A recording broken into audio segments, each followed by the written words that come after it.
తెలంగాణలో 13,000 కోట్ల రూపాయలతో రోడ్డు పనులకు శ్రీకారం చుట్టనుంది ప్రభుత్వం. ఈ నెల 12న నల్గొండ జిల్లాలో సీఎం రేవంత్ రెడ్డి పర్యటించనున్నారు. 13,000 కోట్ల రూపాయలతో hybrid annuity model home road పనులకు ఆయన శంకుస్థాపన చేయనున్నారు.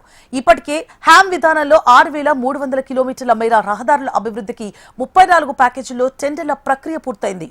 రోడ్డు ప్రమాదాల నివారణ ధ్యేయంగా విస్తరణ పనులు చేపట్టనుంది తెలంగాణ సర్కార్. నల్గొండ జిల్లాలో రోడ్ల విస్తరణ, ధర్వేష్పురం నుండి దిండి చిట్యాల నుంచి జగదేవ్పూర్ మార్గాల్లో 600 కోట్ల రూపాయలతో డబుల్ రోడ్ల నిర్మాణానికి శ్రీకారం చుట్టనుంది.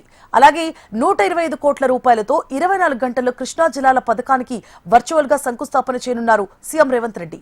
అనంతరం కనగల్లో ఏర్పాటు చేసిన భారీ బహిరంగ సభలో ప్రజలను ఉద్దేశించి ప్రసంగిస్తారాయన.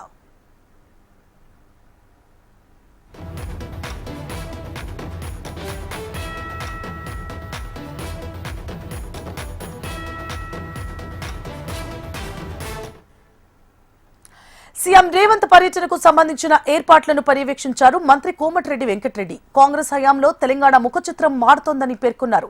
తెలంగాణ రోడ్ నెట్వర్క్ ను నెంబర్ 1 గా తీర్చిదిద్దుతామని మంత్రి వెంకటరెడ్డి అత్యాధునిక రోడ్ల నిర్మాణంతో గ్రామీణ ప్రాంతాలకు పరిశ్రమలు తరలివస్తాయని ధీమా వ్యక్తం చేశారు. సీఎం పర్యటనకు సంబంధించిన ఏర్పాట్లపై ఈ నెల 13న ప్రత్యేక సమీక్ష సమావేశం నిర్వహిస్తామన్న మంత్రి కోమటిరెడ్డి వెంకటరెడ్డి పంచాయతీరాజ్ శాఖ ఆధ్వర్యంలో మరిన్ని అదనపు అభివృద్ధి పనులకు సీఎం రేవంత్ శ్రీకారం చుడతారని స్పష్టం చేశారు.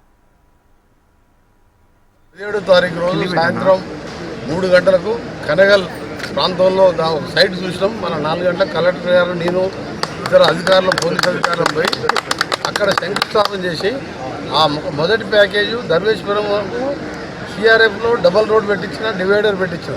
ఎందుకంటే ఎర్రంపూడు, మన్నెపల్లి, దేవరకొండ, డిన్ని వరకు 300 కోట్లతో అట్లా 34 ప్యాకేజీలుగా విభజించి 6,300 కోట్ల పనులకు శంకుస్థాపన చేయడానికి ముఖ్యమంత్రి గారు చేస్తున్న రోజు ఆ బహిరంగ సభను సక్సెస్ చేయాలని, అలాగే దాంతోపాటు ధర్వేశ్వర ఎల్లమ్మ దేవస్థానాన్ని కూడా దర్శనం చేయించి అక్కడి నుంచే మా కార్యక్రమాలన్నీ కూడా మొదలు పెడుతూ 17వ తారీఖు రోజు సాయంత్రం